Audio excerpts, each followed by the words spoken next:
Oh, right there! There it is! I've searched so far for this new move, and there it is! I can barely see it. Nagoriyuki, what does he do?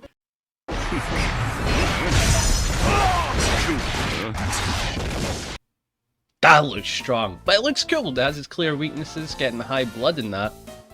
Oh crap! It's Leo's!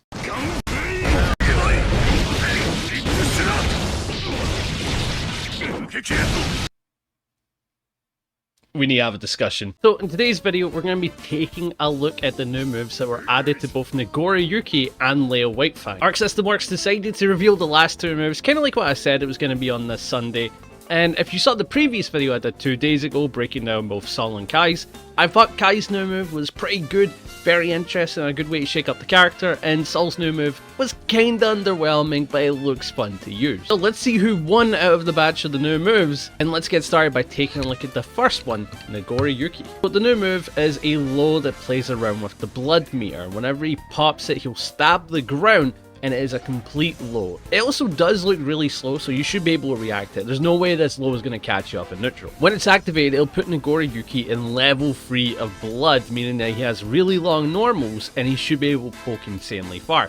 However, the thing that makes it super interesting is that it'll actually stall the blood meter. It will stall it, it will stay still where it's at until these blue eyes disappear. And this move, when he activates it, looks plus, so Nagoriyuki should be able to start pressure whenever he lands it. But it's super slow, so he should be able to challenge it in the moment unless he uses meter, so fair enough. But the neat thing is that it'll actually stop before the blood pop. If you're able to land this right as blood pop's about to happen, it'll stay inches off of it. So that's a pretty good thing for Nagoriyuki, without a doubt. And the only way to come out of this mode is to land the command grab, because if you don't come out of it within the time limit, all the blood that you've accumulated will come out all at once, meaning if Nagoriyuki doesn't get the grab when using this, he's gonna pop and he's gonna die. And when he lands the command grab, it deletes half the blood, so you should be able to start back up again. But you can't use this move for a while the dark eyes are up, so that's a main thing to know. So it's super strong, it looks like a really good tool. However, what it comes down to is that it still plays into the risk of blood. If he doesn't land the command grab, he's gonna pop. So I see this move as a final gambit that he's gonna throw out there in the hopes of like, oh, I'm gonna try to steal a win real quick. You know, I'm fighting Happy Chaos, it's stressful, it's not a good time for Nagoriyuki. I have a final gambit move, I'm gonna send it, and if I don't get it, then I die.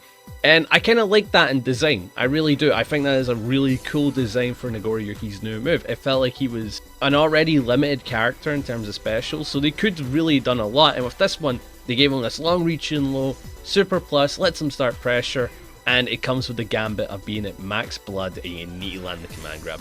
I'm a fan. It visually looks really cool as well. That's the other main positive, is that looking at it, it looks cool. So visually, playing with it and all of its stuff, it looks like a good new move that Nagoriyuki got. It's by far one of the nicer ones, so him and Kai are kind of tied. I think Kai got a better utility tool that he was needing, whereas Nagoriyuki got a really cool special that enhances his gameplay in a fun way. I would give him like an 8 out of 10 for this one. Kai is the definite winner so far in terms of good moves. The only thing I worry about when it comes to Nagoriyuki is the steamroll potential, because you can get pressure started, then go into this low, the opponent then challenge you, and then you get pressure started again, land the command grab, get pressure started again.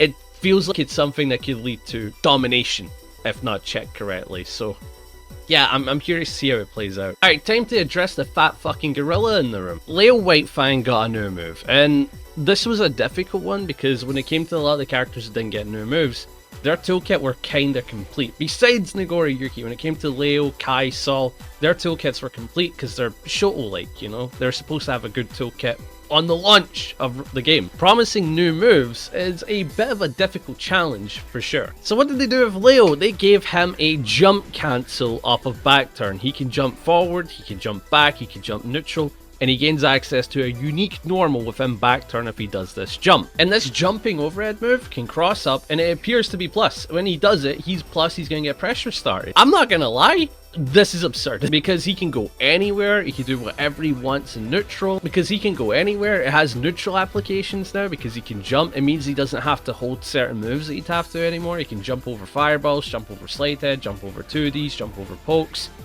So back turn, which is already by far one of the best aggressive tools in the game, got stronger, and this is a confusing one to me.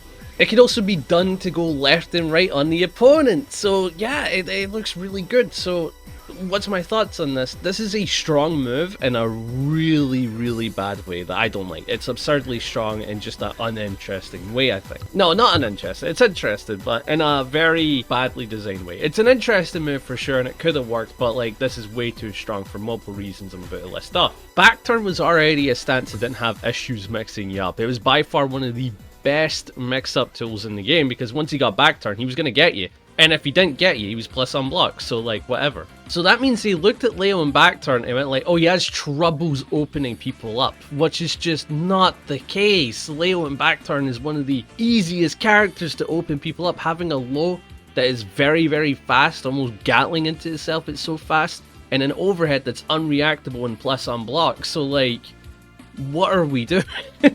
He doesn't need more mix-up options off back turn. If it came to Leo new moves, I was thinking maybe a new approach, maybe an aerial OK lariat, or maybe a combo extender to do with like air routes, because he does air route combos. And the neutral application, I do kind of like giving it more neutral application. So is it just the offensive stance? But you can't do that because it's supposed to be just the offensive stance. So this means in neutral, you can't just chill. You can't just chill, you can't just be all like, oh, I'm going to play it cool, and then I'm going to poke him as soon as he whiffs or tries to approach. You can't do that. He can jump over you, punish you, and then get back turn going. This is, unironically, a really good tool to use in neutral now, and that's very questionable. They really did look at the lion, the king, and went like, yeah, he needs more. What I'm thinking is, because of how strong this is, they had to have hit his other tools. There's no way in hell that he's going to keep the current back turn stance with a left-right goddamn overhead plus unblock pressure tool that can jump over fireballs. There's no way in hell his tools didn't get hit if this is what he's getting. Honestly, the line is way too strong. Leo is what I would consider one of the stronger characters out of the new moves, and it changes the gameplay in such a way that is very mind-numbing, very powerful to beat. And he was already a tournament viable character. He wasn't lacking. So when it came to his new moves, he didn't need something strong. He just needed something that can complement him. In this case, they gave him something that complemented him and was strong. The Leo Whitefang's new move, I think he is horribly designed for strength, I would say. And I would give it like maybe like a 4 out of 10 maybe in terms of the power on it. It shouldn't be that strong. It's like Soul Bad Guy is the opposite end of the spectrum, where it's like, it's not really a new move, who cares, right? And he gets like a 4 out of 10. Whereas Leo is like, this is an absurdly strong new move. This is a 4 out of 10 in a bad way. This isn't good. So in my mind, the winner was Kai Kisuke out of the new moves. He got something that complements his design. He got something that made his fireball game stronger. As a show, he does need that. It increases his game plan in a fun way, like making you react, making you send the click, try to catch tools, you know, mind games and that. And Nagoriyuki's is really, really cool. It offers a ton of good uses in a good way. So, yeah, it's interesting. It's very, very interesting how this panned out. But it's good to see the new moves finally come out. And I'm assuming the patch notes are tomorrow. And I'll catch you guys then. I hope you guys enjoyed. Be sure to like and subscribe, as it means a ton. If you want to tell me what you thought about the new moves, tell me. I'd love to hear it. And I'll catch you guys in the next one. See ya.